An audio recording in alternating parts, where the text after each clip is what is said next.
For once Faisal वाडा थोड़ा डर के बोल रहे हैं, मुझे नहीं पता क्यों। वो कह रहे अगर सीएम साहिबा ने किया तो सुपरिटेंडेंट का तो हो ही नहीं सकता। Let's conclude this thing very clearly. The Punjab government and the federal government ने बिल्कुल यही चाहते थे कि वो प्रोड्यूस ना हो, और सुपरिटेंडेंट जेल क्या, उनके ऊपर भी सेक्रेटरी हो, जो भी हो, किसी की हिम्मत नहीं है कि वो इस तरह से चेयरमैन सेनेट, जो कि in order of seniority president के बाद वो एक्टिंग प्रेसिडेंट होते हैं, आप सोचें, तो उनकी प्रोडक्शन, उनके नाम से प्रोडक्शन ऑर्डर है, और उन्होंने जो अपना काम करना था उन्होंने कर दिया। फिजिकली लाना पंजाब हुकूमत का काम था, पंजाब हुकूमत ने इस्लामाबाद पुलिस का काम था सर। इस्लामाबाद पुलिस गई और इस्लामाबाद पुलिस जेल के दरवाजे से वापस आ गई, खबर यही थी। बट आगे तो पंजाब हुकूमत है ना, पंजाब की इंतजामिया। बात यह है कि इस वक्त इतने, अब क्या मैं लफ्ज इस्तेमाल करूं, ढीठ बन चुके हैं कि ये आइन क्या कहता है, रूल ऑफ लॉ क्या है, चेयरमैन सेनेट के क्या इख्तियारात हैं, उसकी पावर्स क्या हैं, दुनिया क्या कहेगी, ह्यूमन राइट ऑर्गेनाइजेशंस क्या कहेंगी, ना सिर्फ पाकिस्तान में, पाकिस्तान से बाहर, कि जी इस किस्म का आप कर सकते हैं कि जी जो मर्जी हो जाए, हमने नहीं करना। क्योंकि जाहिर सी बात है, यहाँ ये बात तो सही है, मैं फैसल की बात से एग्री करता हूँ कि एस्टैब्लिशमेंट का इसमें हम ज़बरदस्ती घसीट के ला नहीं सकते। लेकिन फैसल, अगर पंजाब की हुकूमत को या वफाक की हुकूमत को ये थोड़ा सा भी शक हो कि एस्टैब्लिशमेंट हमें पीछे नहीं खड़ी होगी, जो मर्जी हम कर लें, तो वो फिर उनकी हिम्मत भी नहीं होगी। लेकिन जुबैर साहब, हिम्मत इसलिए मुझे एक बात बताएं, let's look at them as politicians. मैं ये नहीं कह रहा कि एस्टैब्लिशमेंट ने किया है, उन्होंने किया है।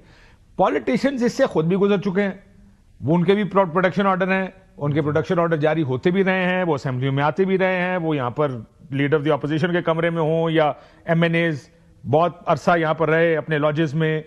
आपको याद होगा लीडर ऑफ द ऑपोजिशन बनाया जब हमजा शहबाज को, हमजा शहबाज भी के प्रोडक्शन ऑर्डर जारी होते रहे, और परवेज इलाही सब जारी करते रहे ये सारे प्रोडक्शन ऑर्डर।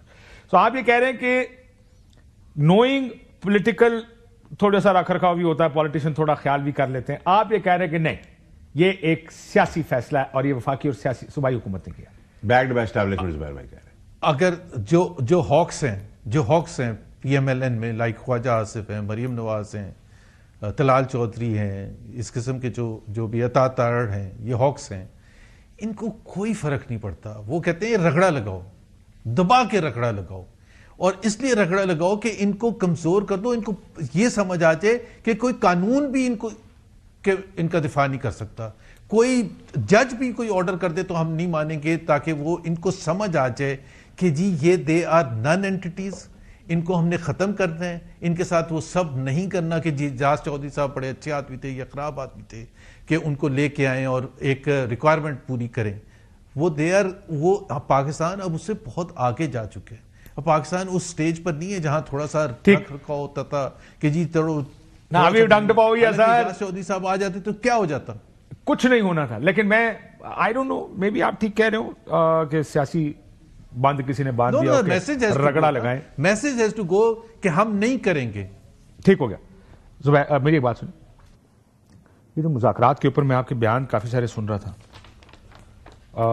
एक तो यार मुझे एक सवाल है मेरा आपसे, आप कहते हैं जी सजा तो होगी 190 मिलियन पाउंड, वो आपको कैसे पता? सजा देने वाले ने बताया कि सजा होनी है इमरान खान को। अच्छा, जब 4 साल पहले, 3.5 साल काबीना के अंदर मैंने कहा था, तो उस वक्त भी मुझे किसी ने बताया था कि ये हो जाएगा। आपको कैसे पता है? खाली ओपन एंड शॉट। अगर आप अभी मुझे चाकू मारेंगे और इसकी वीडियो लाइव आएगी तो आप बच जाएंगे।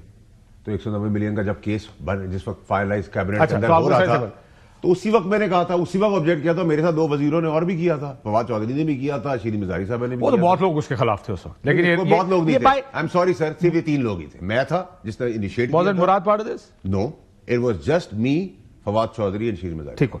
और ये बाय सर्कुलेशन हुआ था ना कैबिनेट में? नहीं, कैबिनेट बैठी थी, लेकिन खोल के कुछ दिखाई नहीं। ठीक हो गया, सील्ड था। हालांकि मैं वापस आऊंगा इसके ऊपर। मुझे ये बताएं, मुज़ाकरात काशिफ इसमें मुझे 190 मिलियन पाउंड पर मुझे कुछ कहना है। कह दे सर, कह दे, आज क्या कहना चाहते हैं आप? क्योंकि खुल के कहे इसमें 2 जी ले अपनी जिंदगी सर, मैं तो खुल के ही बात कर जी ले। Thank you very much. पहली चीज ये है कि ये बिल्कुल फैसल ने सही कहा है कि सिर्फ 3 लोगों ने एतराज किया था, करना तो सबको चाहिए था। लेकिन इसमें जो फैसल, जो पॉइंट ऑफ व्यू मेरा है, क्योंकि हम बात कर रहे हैं सजा की इमरान खान के लिए, उस हवाले से बात हो रही है। कैबिनेट के जो फैसले होते हैं वो प्राइम मिनिस्टर के फैसले नहीं होते, it's a collective decision. It is not an individual decision of the prime minister. ये कहीं भी नहीं है, पाकिस्तान के आइन में भी है, और एक इफ्तिखार चौधरी साहब की एक रूलिंग भी आई थी कि it is a collective decision, the entire cabinet is responsible. मासवा उन लोगों के जिन्होंने उस वक्त इतराज किया, जैसे आप हैं या फवाद चौधरी या शीरी मजारी का शहदा। तो आप ये कह रहे हैं केस हारों पे बनाए, फिर सारे जिम्मेदार हैं। Absolutely, absolutely. दूसरा पॉइंट सुन ले। दूसरा पॉइंट यह है कि वो गलत डिसीजन था, और मैं आज भी कहता हूं वो बहुत ही गलत फैसला था काबीना का, including the prime minister Imran Khan का, कि जी इस तरह से बंद लिफाफे, वो होना भी नहीं चाहिए था। अगर खुला भी होता लिफाफा तो ये फैसला नहीं होना चाहिए था कि सुप्रीम कोर्ट में दे दिया जाए और मलिक रियाज के जो अकाउंट है एडजस्ट किया जाए पैसा। ये गलत फैसला था। लेकिन उसके बाद अप्रैल 2022 से पीडीएम की हुकूमत आ गई, एक काबीना ने गलत फैसला किया था।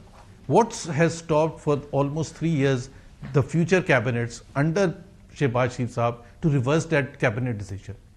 क्यों नहीं रिवर्स? ठीक है, सो दोनों का नहीं बनती कर देना चाहिए। बात ठीक है, बना दिया था। बात ठीक है, सारों पे बनाए भाई। नहीं, मेरे बात सुन लें, मेरी बात सुन लें। उनको ये पता था कि ये गलत हुआ है, उन्होंने केस बनाया उनकी हुकूमत ने, तो फिर आप क्यों नहीं, काबीना ने ये फैसला किया कि वो गलत डिसीजन था, और अटॉर्नी जनरल को ऑथराइज किया कि वो सुप्रीम कोर्ट जाएं और वो पैसा वापस लेके स्टेट बैंक में डलवाएं।